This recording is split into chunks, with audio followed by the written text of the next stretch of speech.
सभी का स्वागत है और अब लेते हैं खबर विशेष की ये खबर।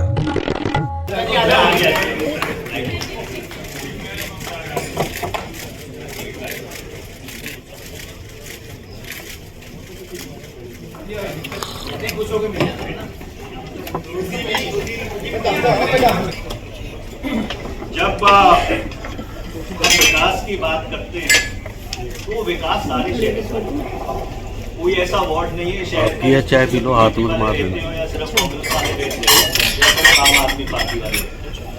तो जब मैं श्री आनंदपुर साहब से सांसद था तो मेरे 7 एमएलए आम आदमी पार्टी के थे, एक बीएसपी का था और एक अकाली दल का, और 2.5 साल क्योंकि 2022 में चुनाव हुआ, 2019 में लोकसभा का चुनाव हुआ था, एक बारी भी हम लोगों के बीच में आपस में बयानबाजी, एक बारी भी। और जब मैं लुधियाना से सांसद था, भारत सरकार में वजीर था, उस समय भी विपक्ष के भी सदस्य थे जो एमएलए थे, कॉर्पोरेशन अकाली दल भाजपा की थी, कभी मेरी तरफ से या उनकी तरफ से भी ऐसी कोई कार्रवाई नहीं की गई कि जिससे आपको ये प्रतीक हो कि आपके प्रति कोई भेदभाव। तो आप बिल्कुल इस बात से निश्चित हो जाइए, जब मैं शहर की बात करूंगा तो मैं सारे शहर की बात करूंगा।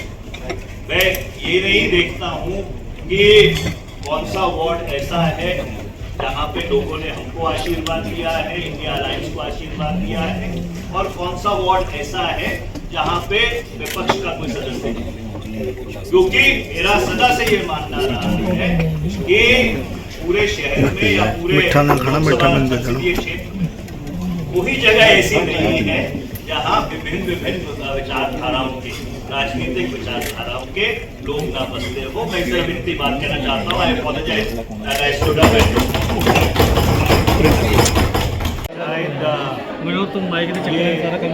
जम्मू शहर में, जम्मू इलाके में चौथा बड़ा आतंकी हमला है। ये बात बिल्कुल साफ है कि ये जो आतंकवादी हैं ये बॉर्डर पार से आ रहे हैं, और हम ये उम्मीद करते हैं कि सरकार इसको बहुत संवेदनशीलता से लेगी, और ये जो आतंकी हमले हो रहे हैं जिसमें हमारे वीर सैनिक शहीद हो रहे हैं उसको उनको तुरंत रोका जाएगा और सरकार इसके ऊपर कड़ी कार्रवाई करेगी।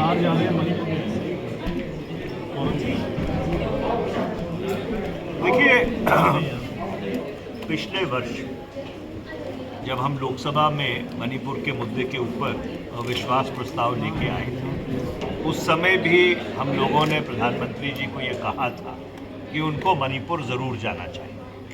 और ये दुर्भाग्यपूर्ण बात है कि पिछली मई 2023 से जो मणिपुर की परिस्थितियां हैं वो बहुत संवेदनशील बनी हुई हैं, और वहाँ पे लोग आज भी रिलीफ कैंप में रह रहे हैं।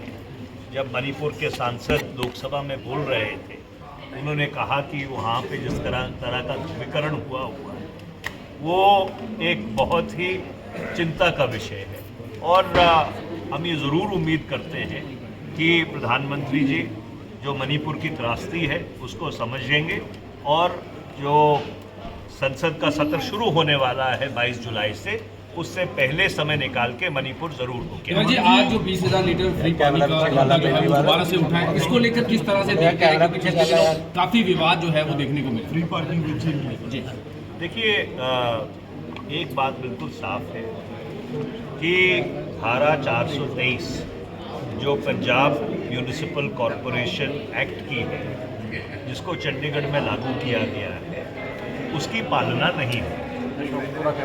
423 ये कहता है कि अगर कोई अवैध प्रस्ताव है या कोई प्रस्ताव जो एक्ट है उसके खिलाफ है, जो रूल्स हैं, बाई लॉज हैं उसके खिलाफ है, तो उसको खारिज किया जा सकता है। और खारिज करने से पहले ये अनिवार्य है कि वो कॉरपोरेशन को शो कॉज नोटिस देना चाहिए कि हम ये खारिज करने जा रहे हैं, ये क्यों ना खारिज किया जाए। वो जो 423 की प्रक्रिया है उसकी पालना नहीं हुई है, इसलिए जो चिट्ठी लिखी गई है वो मेरी समझ से और आज सामूहिक सदन की समझ से वो वैध नहीं है, और इसलिए सदन ने ये प्रस्ताव पारित किया है कि प्रशासन को ये कहा जाए कि जो आपने कार्रवाई की है वो कानूनी तौर से वैध नहीं है। 423 जो पंजाब म्यूनिसिपल कॉरपोरेशन एक्ट का है उसकी पालना नहीं की गई है, और इसलिए जो 20,000 लीटर पानी का प्रस्ताव 12 मार्च 2024 को सर्वसम्मति से इस हाउस ने पारित किया गया था, वो प्रस्ताव उसी तरह से खड़ा है। CNE न्यूज के साथ बने रहने के लिए आप सभी का बहुत बहुत धन्यवाद।